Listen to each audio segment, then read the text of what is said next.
Orton Wilder's Our Town opened on Broadway on February 4th, 1938. It ran for 336 performances and went on to win the Pulitzer Prize in Drama that year. Since then, Our Town has scarcely left the stage. It's continued to touch and move audiences for 44 years, through good times and bad, prosperity and depression, war and peace, and times of upheaval. There's a name for that sort of play. You call it a classic. Here in Madison, New Jersey, under the direction of Paul Barry, the play comes to life again at the New Jersey Shakespeare Festival. Once again, audiences will confront a bare stage and be spoken to by a lone man, the stage manager, who will tell them about the town of Grover's Corners, New Hampshire, a nice town, even though nobody very remarkable ever came out of it. And once again, the stage will fill with actors who will bring that town to life, and audiences will look in on the lives of the Gibbses and the Webbs and their children, Emily and George, between 1901 and 1913, and see the cycle of life complete itself in their little town. Here's a chance to look in on the preparations for the current production and try to find out what makes Our Town endure as an American classic. In this play, you've got highly experimental techniques. Even today we'd consider them as going beyond what theater practice of the day.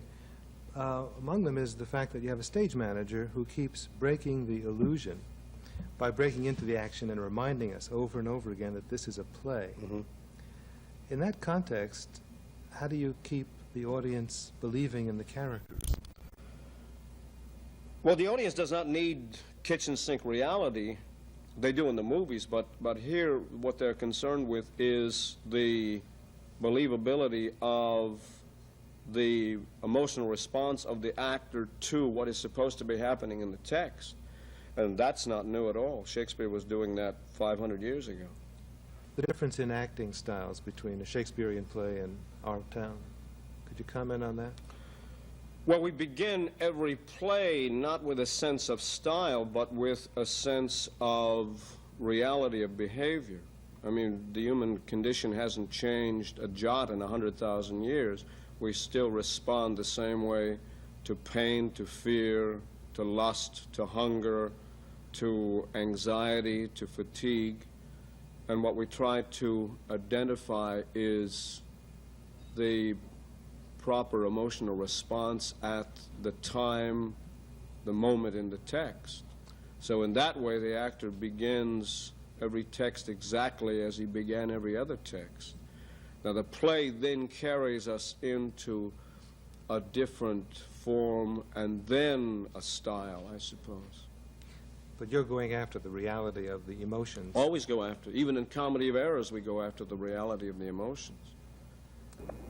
The part of the stage manager in this production is being played by Don Perkins, who's had a busy season, playing Appomantus in Timon of Athens and the father in Wild Oats.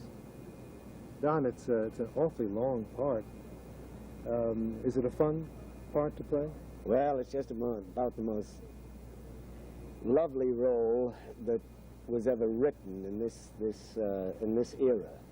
If I may say so, Harry, there's one trap about this play. I've been in several productions of it, and sometimes the audience goes out a little depressed, but that's not the way the play is supposed to be. It's supposed to be an uplifting thing, to give you a real positive outlook on life, and also on death, too. Not to look at death as a tragedy, as a terrible thing. You're going on to something higher, something more beautiful. You appreciate the life again. It's just a lovely part. There's a lot of dying in this play. Is it a play about death? No, it's not a play about death. It is a play about the life cycle. Things in the earth die, they rot, and they fertilize new life, and then life begins again.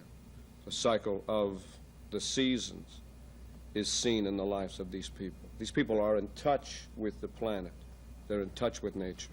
This town of Grover's Corners, would you like to have grown up in it?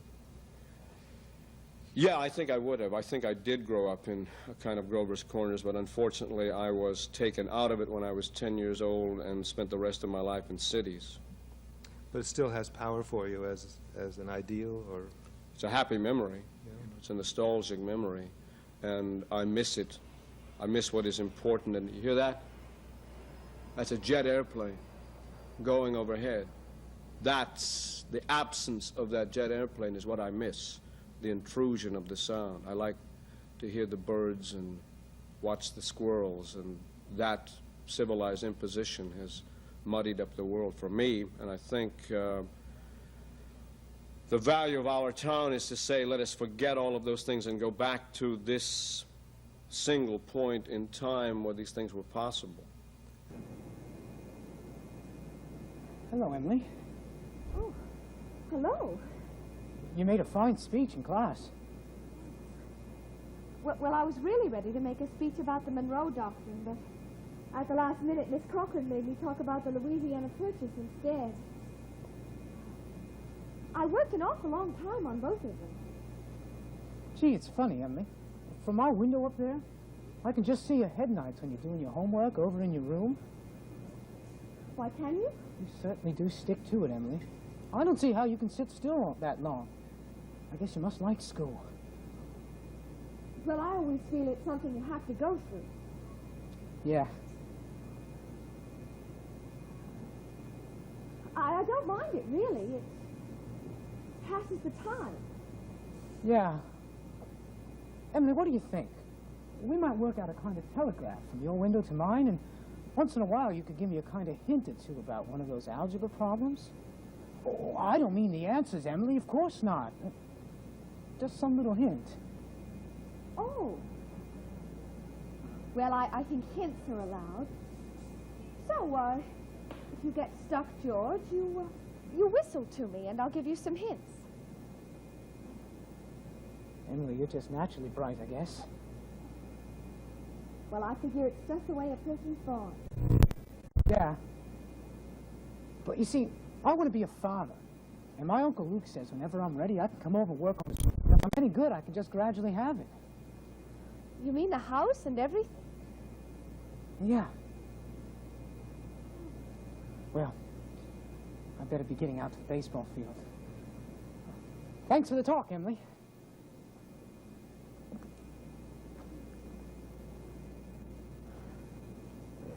You know, the part is also, the stage manager's part is also a very theatrical part, in the sense that you stand between the audience and this world of Grover's Corners, and you talk to the audience. You have a relationship to them, and you have the power to stop and start the action, to make this world stop and address the audience and break that line between audience and actors. How does that work for you as an actor? Well, it's a wonderful device of the playwright, where he can stop the action and then bring in a narrative to bridge the gap between the times. It's a hard thing to do. For me, it's really a hard thing to break an action that everybody is locked into and say, now, folks, I have to interrupt here again. And so people say, oh, come on, do we have to listen to this again, you know? But the writing is so beautiful and so compelling to listen to. And I feel that the whole play is kind of magical. You have a favorite character from this play? Yeah, my favorite character is the man at the end of the play who is unidentified in the text, but who sits out there and tells about his son. He said, my boy Joel was a sailor, knew all the stars by name. He used to sit out in the front porch and name them off. Yes, sir, wonderful. I love that man. An anonymous citizen of Grover's That's Corners. right. Or rather, the graveyard in Yeah, Grover's Corners. he is dead. And he talks about the way his son, who was a sailor, learned to know the stars. And then another man says, yes, stars, mighty good company.